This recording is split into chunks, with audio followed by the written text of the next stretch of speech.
The lunch rush at Maple Street Diner froze the moment the man in the gray suit slammed his fork down.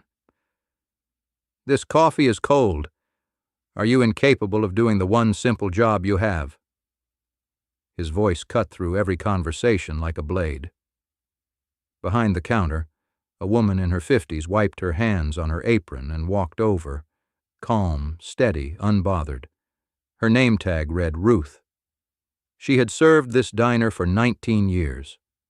The man, Damon Pierce, was the CEO of Pierce Logistics, a billion-dollar shipping empire. He didn't know who Ruth was. He didn't care. But in less than 72 hours, this overlooked waitress would hold his entire career in the palm of her hand. And Damon had no idea he'd just made the worst mistake of his life. "I'm so sorry, sir. Let me warm that right up for you." Ruth's voice was soft, patient, the kind of voice that had soothed 1,000 bad days. She reached for the cup. Damon yanked it away. "Don't touch it. You people are all the same. Slow, lazy, replaceable." He stood, his chair screeching across the tile, and turned to face the whole restaurant. "You know what this woman is? She's nothing. 100 others would do this job better. She should be grateful anyone lets her serve coffee at her age." The diner went silent. A child stopped eating. Ruth simply folded her hands and waited for him to finish. She had heard cruelty before, but rarely this loud, this proud, this certain of itself. An old man at the corner booth started to rise to defend her, but Ruth gave a tiny shake of her head. "It's all right," she murmured. "Let him say his piece." Damon smirked, mistaking her grace for weakness. "See? Even she knows it's true." He threw a $5 bill on the table. "That's more than your time is worth." Ruth picked up the bill, folded it neatly, and slipped it into the tip jar marked Children's Hospital Fund. "Thank you for your generosity, sir. The kids will appreciate it." Damon scoffed and stormed toward the door, barking into his phone about a critical merger vote happening Thursday. The bell above the door jingled as he left. Ruth watched him go, and something quiet flickered behind her tired eyes. What Damon never bothered to ask was who Ruth was outside the diner. He saw an apron and assumed an entire life. But Ruth Calloway had a secret she wore lightly. 20 years ago, before her husband passed, the two of them had built a small investment club with friends from church. They pooled pennies, studied companies, and held their shares for decades.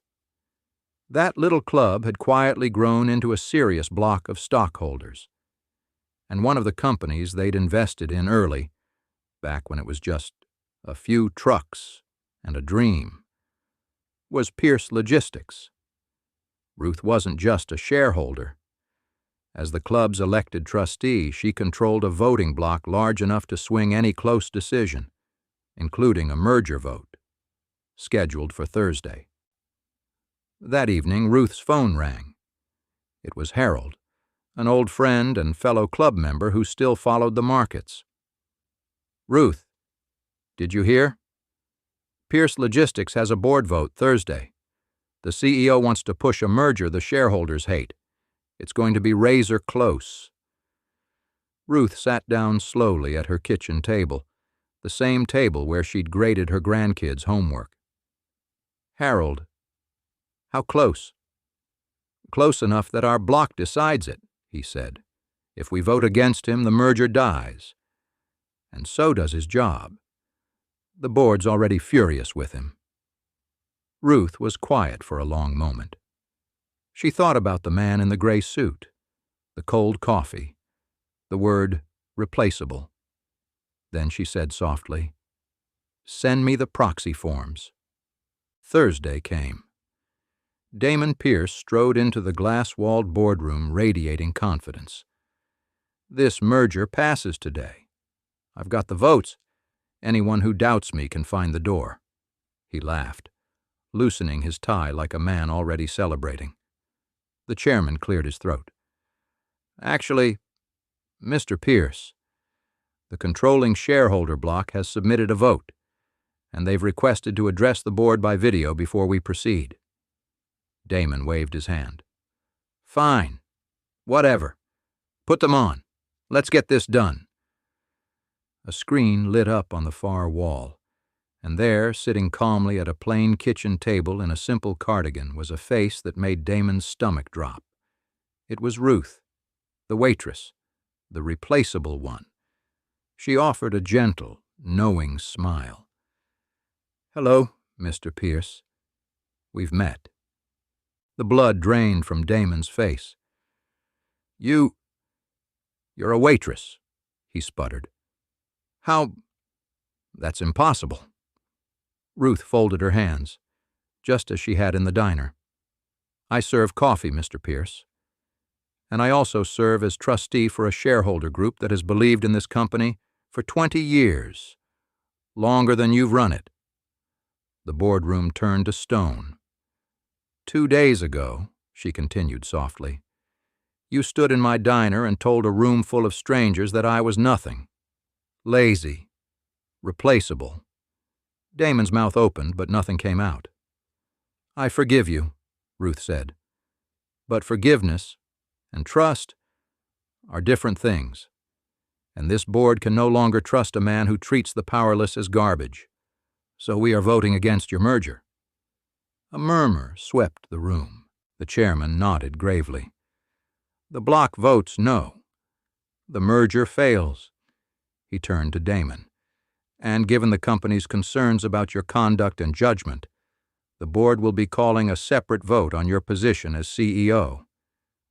Damon gripped the table, knuckles white. You can't do this. I built this. Ruth's voice came through the speaker, steady and kind, never once raised. Mr. Pierce, you didn't lose this because you spilled cold words on a waitress.